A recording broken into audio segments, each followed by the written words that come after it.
That's a great anecdote. And I think it's important to say from that, isn't it, that in terms of what you do, Dr. Meakin, and what we talk about at Astron, it's very much as a complementary and adjunctive therapy, not an alternative or a replacement for standard of care therapies. But there are, and maybe Travis, you can talk very quickly about some of the work you're doing at the moment.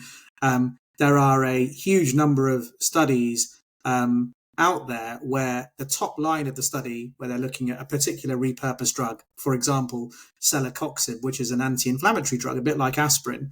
There was a randomized control trial done looking at Celecoxib in colon cancer, which was published in 2021. And they came out and said there's no benefit in taking Celecoxib in colon cancer.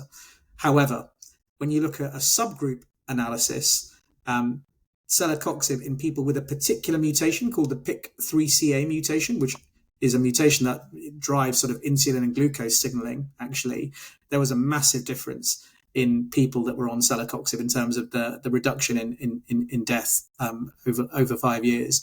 So maybe, Travis, you could talk about some of the other work where you're doing, particularly at Astron, trying to identify particular subgroups of patients that might benefit. Yeah, this is an absolute gold mine, and it really it speaks to the system we live in, to where this sort of data is out there. I mean, the amount of money and time to do all these data, most of them are randomized controlled trials.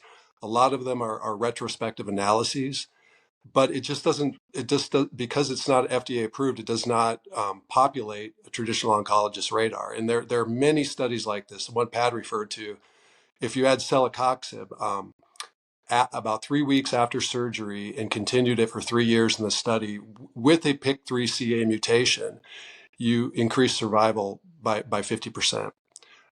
There's examples in breast cancer of randomized controlled trials like this with metformin, a subgroup analysis with a specific genetic SNP. Again, you see a 50% drop in mortality with that. So we're the next iteration of Astron, we're going to include all of that data. It doesn't fall into this category of precision oncology, but it's absolutely relevant to everybody that would want. For example, immunotherapies, right, is a new frontier in oncology, and it's very dependent on the status of the patient's immune system at the time they receive the immunotherapy. So there are wonderful studies showing that one was done at Harvard.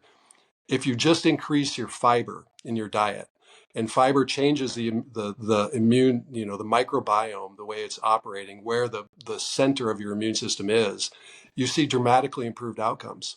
And patients need to know this sort of things. Vitamin D status, if they have a low vitamin D status when they enter immunotherapy, outcomes are greatly reduced. So these are simple things to check for.